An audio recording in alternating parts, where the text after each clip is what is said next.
beloved Boss Mike Cervera. Magandang umaga, magandang hapon at magandang gabi sa mandako ng mundo. Naroon kayo, syempre, magandang buhay na rin para sa ating lahat. At eto na nga mga kababayan ko, nako! Pangulong Bongbong Marcos, sobra-sobra ang sipag. Oo, alam ko karamihan sa inyo nanonood ng impeachment trial. Nako, wala. Boring ha. Dito na lang tayo, masaya pa. Dito. At eto na nga mga kababayan ko, nako po, eto pa. Sarang bangag. Oh. Ang ina, bangag talaga eh, no? Oo. Bistado sa pandurugas ng pera ng bayan. Bakit, Boss Mike? Nako po, ano pa nga ba? Pero bago natin to umpisahan, mga kababayan, huwag niyong kalimutan mag-like, mag-share, at mag-subscribe. Para tuloy-tuloy tayo, mga kababayan ko, ha? O, ano pang hinihintay nyo? Ha? O, ano pa? Mag-like na kayo! At syempre, shoutout muna natin, ha? Nako, bago natin talakayin ito. Ito hong matinding pagkakaiba ni Pangulong Bongbong Marcos. Nag-i-enjoy ako sa reels ko. Sino mga hindi pa nakakapag-follow or subscribe sa aking Facebook account? Nako, doon kayo ngayon at ginaganahan ako. Ginaganahan ako, mga kababayan, dahil meron tayong magaling na editor. Wait lang, di ba? Mga kababayan, yan na. Boss Mike. Check mo nga bakit ganun. Check muna natin, Boss Mike, ha? Parang may mali, Parang may mali dito sa live natin. Parang mukhang nire-report tayo ng mga putang inang yan. Boss Mike, nire-report ka ba? Hindi naman. Oo nga, no. Mukhang hindi naman, ayos naman, baka nga. Nakita ko na FB, Boss Mike. Ay! Nakapalo. Sino nakapalo? Press 1. Sino ang mga nakapalo sa aking Facebook account? Sino? Laksan ang nakasarado isipan mula sa silid ng karinlan. Huwag mong hayaang itago. Ay, grabe sila ron. Bakbakan yung mga tanga doon. Yung mga bobong, mga hinampil, walang sinabi, kundi bading, bakla, ganyan. Sabi ko naman, ano ba problema nyo sa bakla? Kayo ba ay naistapa ng bakla? Kasi ako naistapa talaga ng bakla. Di ba? Parang grabe, lumusong ako sa sa likod namin. Naglinis-linis ako kanina, mga kababayan. Hoy, ang dami palang mga nakapalo sa akin dito. Uy, thank you, Ang dami nyong nakapalo, nakakainis kayo. Eto na mga kababayan, umpisa na natin to. Grabe si Pangulong Bongbong, Eto, Pangulong Bongbong! Parang ilang araw. Grabe talaga si Pangulong Bongbong, walang tigil, mga kababayan, Ganito kasi pag ang Pangulong Bongbong natin. Kaya mahal na mahal ko yan, Mahal na mahal ko yan. Si Pangulong Bongbong, kita nyo naman ng sipag. Ni minsan hindi nyo nakakitaan yan na ganyan si Digong. Si Digong, yung bangag na yon, sumusungap lang sa Malacanang. Pag high na si Digong, magpapatawag na ng mga puta na mga babae. Para lamas-lamasin ng putang inang yan. Diba? Ganun si Digong noon. Papatawag kay Nino, magdala ka rito ng mga chika babe. Hindi naman na tinitigasan si Digong, kaya puro lamas na lang yun. Tapos sabay pa, bangag na bangag, sa fentanyl. Sasabayan niya pa ng marijuana. Oh, edi lalong nabangag ang putang ina. Oh, pero ang Pangulo, kita nyo naman, no, sipag talaga, no. Oh. At mabuti naman, ay tama naman dahil sa binigay kong instruction sa DPWH patuloy yung dredging na ginagawa ay mukhang nagkaroon naman ng epekto. Hindi ganun kalala ang pagbaba, medyo nabawasan. Ay, totoo yan. Hindi na ho ganong kalala ang pagbaha sa Metro Manila. Yung mga bobot tangang mga Bisayang DDS na lang ang nagsasabi niyan. Oo. Yung mga Bisaya na mga DDS. Shoutout sa mga pinsang kong Bisaya. Oh, di ba mga kababayan ko? Oh, experience natin yan eh. Kahapon nga mga kababayan, no? Oh, noong pang panahon ni Fidel Ramos, binabahan na huyang Banawi, yung intersection ng Banawi at Retiro. Oh, di ba? Oh, bahain talaga yun eh. Pero ngayon mga kababayan, kakapranggot na lang yung baha eh. Oh! Hindi na katulad dati. Dati mga kababayan, yung 7-Eleven sa kanto, kaya nagsara yun eh. Abay, inaabot eh.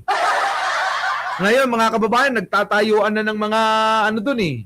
Ng mga building, ano? Grabe. Oh. Ngayon, Pangulong Bongbong, pakita mo ang kasipagan. Dati hanggang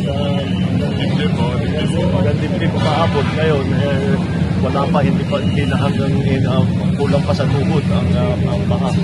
Kita mo, sila Miss Alma Calvadore, sila ang bangag. Amo, anong bangag? Kayo ang bangag. Tignan mo yung mukha ni Sara. Oh, mukhang kabayong bakla. Oh. Buti na lang talaga nagparitoke ng mukha. Ayun.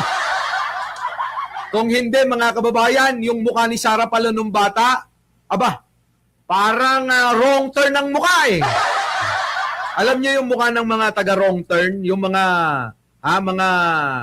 pumapatay doon, parang si Sara. Ganun ang itsura niya, kaya pala, oo, wag na kayo magtaka. May lahing mga taong taga wrong turn. Yung mga wrong turn, yung mukha, mga kababayan eh. Kakaiba. Ganun. Si Sara Duterte nung bata. At so effective naman ang ating ginagawa. Ngunit alam naman natin. Nyo, si Pangulong Bongbong Marcos mismo ang umaakto para inspeksyonin, mga kababayan, ito hong mga na biktima o nasalanta ng malakas na bagyo. Kulang pa rin yan. Marami pa rin tayong kailangan gawin.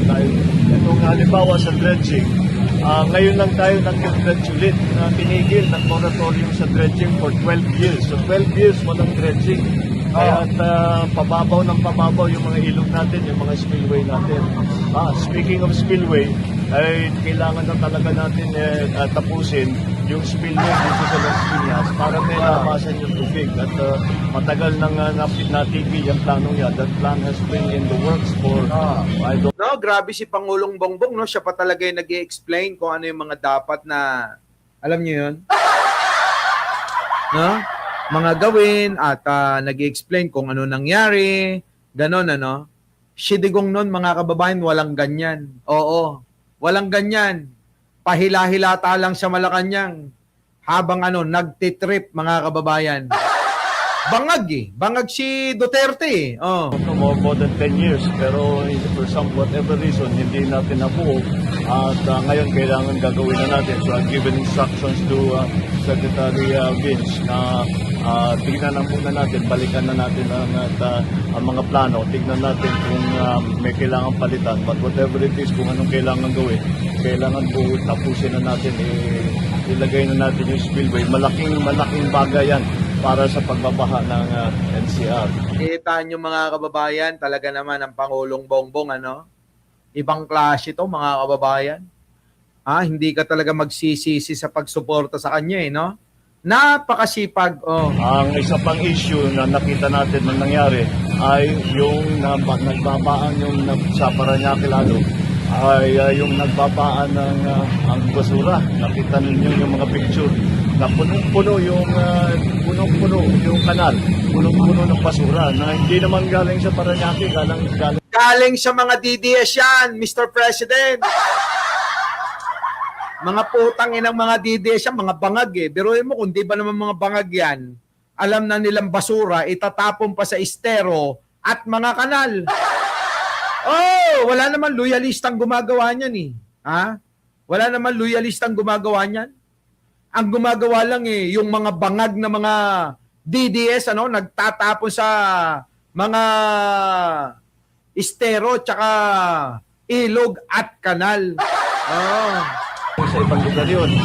Pero dahil nabuksan na yung ating mga kanal, doon napasok, nasabayan pa ng high tide, kaya naipit yung mga basura doon. Kaya nananawagan kami sa lahat ng involved, ang ating mga local government unit, ang ating lahat ng mamamayang Pilipino, mag-ingat po kayo dahil ang laking pinsala ang nangyayari kapag yung basura natin ay hindi maganda ang pagtapon. Mr. President, sabihan niyo yung mga DDS, yung mga bangag na katulad ni Sara Duterteng bangag din. Tignan mo ang ginagawa ng mga pasaway-saway.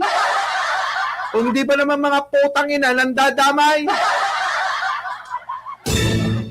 Diba? Ayop na yan. Ha? Kita niyo mga kababayan ko. Si Pangulong Bongbong nangingiusap na sana man lang kayong mga DDS, mga putang ina nyo, mga bangag kayo, huwag kayong magtapon ng basura sa mga estero, kanal at ilog. Di ba? Ganyan ang ginagawa nyo eh. Tapos kapag bumarabara yung mga basura nyo, putang ina nyo,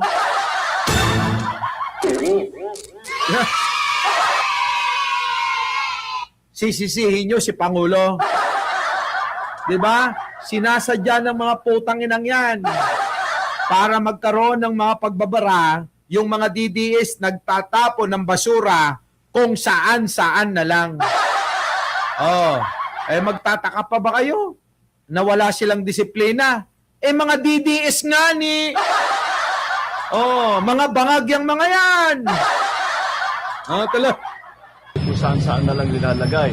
Tayo naman. Kita nyo kung saan-saan na lang nilalagay.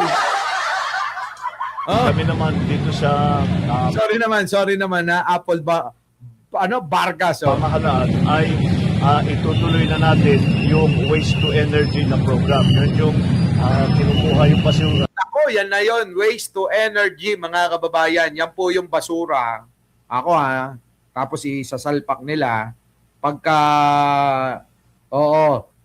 Pag na-process na, pwede na hong gawing energy. Source ng energy, mga kababayan. Ito ay pinoprocess at ginagawang kuryente. Napakalaking bagay ng pagka natapos na natin. Kita nyo, buti pa si Pangulo, maraming mga naiisip, parang ako. Di ba sinabi ko na yan sa inyo dati? Yung basura, i-convert to source ng energy para maging source din ng kuryente, mga kababayan. Di ba noon ko pa sinasabi sa inyo yan? Mukhang nakikinig talaga si Pangulong Bongbong sa atin, mga kababayan, wala dito yung mga natin yung mga matatagal na. Di ba, yung basura, sinasabi ko na yan noon pa. Na gigilingin, ipoproseso, tapos ang resulta, magiging source ng kuryente. Noon ko pa yan sinasabi. Shoutout to sa inyong lahat, tuloy. Lang siguro yan kasi understood technology na yan. Ngunit patuloy pa rin ang ating mga ginagawa, yung anti-contract, yung ating kontrabaha, yung project natin na karoon, at patuloy pa rin ang dredging, pati kasama ang LGU. Nakita mo na, Slapkick. Sabi ko sa iyo, nakikinig yan sa atin si Presidente. Lahat ng sinasabi natin dito, parang kinukuha niya kulang na nga lang, kunin akong advisor Kaya lang, pag naging advisor na ako, slap chick, wala na. Wala na kayong vlogger na panonoorin, ano? Oo. Sige. Sa bagay, nandyan naman sila Takero, sila Nyulo, sila Chris Ulo. Sila na lang. At At ang LGU ay nakakasama na rin natin sa dredging at makikita natin ang effect na ito. Kaya kahit may paapa ng konti, ay malaki ang binawas, hindi na ganun kalalim. Oo, totoo yan. Hindi na ho yung mga pinapalabas ng mga DDS ng mga Bisaya. Wala yung mga yun, mga kababayan ha, bembang ka, no? Ha? Nauna, pangalawa, mas mabilis mawala yung tubig. Totoo yan, mga kababayan. Kaninang umaga, sinabi ko na nga sa inyo na ang tubig baha ngayon ay kakaiba. Minuto lang nawawala na. Hindi ho katulad nung panahon ni Digong, mga kababayan, yung mga tubig baha na i-stack. Paano? Ninakaw lahat ni Digong yung pondo sa flood control. Nangako ng 17,000 daw na flood control. Ni isa, mga kababayan, wala tayong makita. Paano naging flood control yung hanggang tuhod lang ang taas niyan? Ay, nako, mga kababayan ko. Dahil nga, napuksan na natin ang ating mga kanal. Patuloy ang ating gagawin ito dahil hindi pa tapos ang trabaho. Marami pa tayong gagawin. Grabe, no? Si Pangulo, no? Walang kapaguran. Sabi niya, hindi pa matatapos dito. Marami pa tayong trabaho. Marami pa tayong gagawin. Kaya tuloy-tuloy lang. Si Digong niyan, mga kababayan, ha? Malamang nandoon pa rin yan sa kwarto sa Malacanang habang lumalamas ng mga chika babe doon. Nasimula nitong taon na ito, hindi natin titigilan hanggang matapos yan. Ang dredging talagang walang tigil yan, tuloy-tuloy yan. Kita nyo, hindi titigilan hanggat hindi natatapos. Sabi ni Pangulong Bongbong Marcos. Hanggat magawa natin ng paraan na maipon yung tubig bago pa bumaba. Yun ang talagang long-term plan dyan. Kaya patuloy yung ating mga pinaplano para sa... Siyempre si Pangulo, kita nyo, mga kababayan, no? Kahit hindi hindi maayos ang kalagayan ng panahon, lumalabas para silipin, tignan ang marami nating kababayan. Ganun ho si Pangulong Bongbong. Pero ho si Digong noon, putang ina. Nakita nyo, mga kababayan ko? Nakita nyo? Siya mismo yung alin? Siya mismo yung tumitingin, no? Mga kababayan, kung ano ang mga dapat gawin. Nung panahon ni Digong, hindi ganyan. Bahala kayo na dyan. Sasabihin niya lang kay Bongo, ikaw nang bahala dyan, ha? Sige po, Mayor. Ako ay bebengbang. Dalanin ninyo yung babae mamaya. Bebengbangin ko yung chocolate girl. Yung chocolate girl na hawak nung kalbong vlogger. Tangin na yan.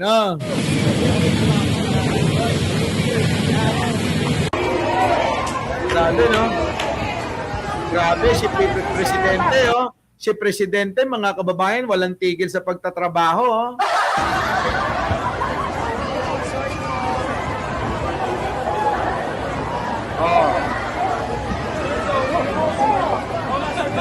Grabe, no?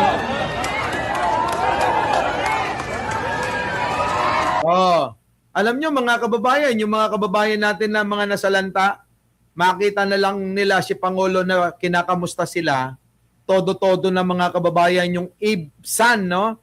Yung naiibsan na ho yung nararamdaman nila, no? Shoutout po sa inyong lahat, ha? Our beloved Boss Mike Cervera.